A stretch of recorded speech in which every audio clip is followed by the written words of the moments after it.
Hello guys, good morning. মোৰ অন্য এটা ভিডিঅ'লৈ আপোনালোক সকলোকে স্বাগতম জনাইছোঁ। আজি ৰাতিপুৱা মই গাখীৰ আনিব গৈছিলোঁ। বতৰটো ৰাতিপুৱাৰ পৰা আমাৰ মানে যোৱাকালিৰ পৰা ডাৱৰীয়া কৰি আছে, কিন্তু আজি বেছিহে ডাৱৰীয়া কৰিলে দেই। ভইচ অভাৰটোত অলপ আপোনালোকে টিঙৰ মাত শুনিব, বেয়া নাপাব। টিং বাজি আছে, মানে মাক স্কুল লৈ আহিলোঁ তো, মানে গোটেই টিং বাজি আছে। আৰু এইফালে আমাৰ পথাৰখন আমাৰ নহয়, আমাৰ দাদাহঁতৰ কাৰোবাৰ হয়। এইফালে হাল বাই আছে, এইটো ভাইটিটো, তাক লৈ মই গাখীৰ আনিব গৈছিলোঁ আজি উল্টা পুললৈ। পুলটো কিন্তু উল্টা নহয়, নামটো কোনোবাই দি থৈছে আৰু সেইকাৰণে আমি উল্টা পুল বুলিয়ে কওঁ। এতিয়া আমি যাম তালৈ। ৰাস্তাটো বেছি দূৰ নহয়, মানে ঘৰটো আমাৰ পেহী ঘৰটো পাইছিলে, কিন্তু এতিয়া নোপোৱা হৈ গ'ল। আৰু এইফালে হাল বাই আছে, দেখিছে আপোনালোকে। অলপ ব্ৰাইটনেছটো বঢ়াই দিলোঁ, কিবা কোমলি পৰা নিচিনা লাগি গ'ল। মোবাইলটো ইমান ভাল নহয় ন ভিডিঅ' চিডিঅ' কৰিবলৈ। আপোনালোকে ছাপোৰ্ট কৰি থাকক। আগলৈ ভাল মোবাইল আৰু ভাল ভিডিঅ' কোৱালিটিও আপোনালোকক দেখাম। আৰু মই বহুত ক'ব গ'লে আগতে যেনেকৈ সপ্তাহে বনাইছিলোঁ, বা প্ৰতিদিনে এটা বনাওঁ ভিডিঅ', আজিকালি সেনেকৈ বনোৱা নহৈছেগৈ। মানে বনাই গৈ আছোঁ, আপোনালোকে ছাপোৰ্টো কৰিছে, কিন্তু সেনেকৈ সময় দিব নোৱাৰিছোঁ মই। ফটককৈ কেতিয়াবা দেৰিকৈ উঠি পাওঁ, কেতিয়াবা জল্দিও উঠি পাওঁ, টিউশ্যন আহি যায়, সেনেকৈ সময় নাপাওঁ মানে ভিডিঅ' বনাবলৈ। আৰু এইটো ভাইটিটোৱে ৰেকৰ্ড কৰিছে দেই, মই চলাইছোঁ, তো সি কেনেকৈ কৰিছে নাজানো। মই খালি ভিডিঅ'টো আপোনালোকক দেখাইছোঁ। ৰাতিপুৱা সময় আছিলে 7টা, 7:30। গোটেইফালে বৰষুণ। আৰু মই হেলমেট পিন্ধি গৈ আছিলোঁ, তাক কৈ আছিলোঁ তো এইফালে দেখা, তো সেইফালে দেখা, কিন্তু সি কেনেকৈ দেখাইছে মইতো ক'ব নোৱাৰোঁ।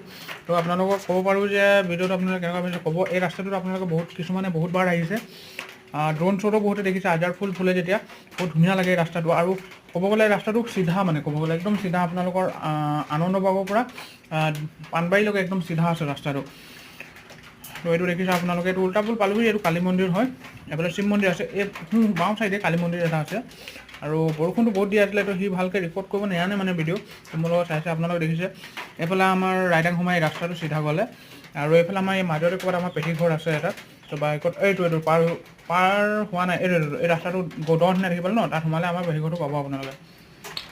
লাষ্টত আমি তাৰপৰা গাখীৰ আনিব লগা হ'ল। আৰু এইফালে পথাৰখন দেখিছে, বেছিভাগে ধান ৰুলেই।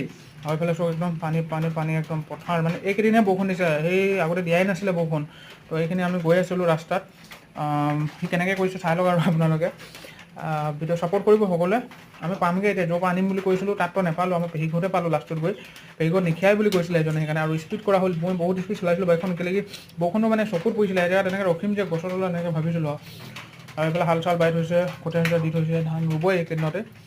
আৰু এইটো দেখাই দিছে ৰাস্তাটো ভালকৈ, এইফালে চব গোটেই বেছিটো মোৰ পেহীটো সেইটো যে আপোনালোকে দেখিছে অলপ গছ, সেই ঘৰ, তাৰপৰাই আনিব গৈছিলোঁ, কিন্তু তাত নাপালোঁ। আৰু ধন্যবাদ মোৰ ভিডিঅ'টো আপোনালোকে ইমান ছাপোৰ্ট দিয়াৰ কাৰণে। আৰু ছাবস্ক্ৰাইব কৰিব, ভিউ মানে আপোনালোকে লাইক কৰিব, শ্বেয়াৰ কৰিব, কমেণ্ট কৰিব দেই। ধন্যবাদ। মোৰ ভিডিঅ'টো ইয়াতে খতম কৰিছোঁ।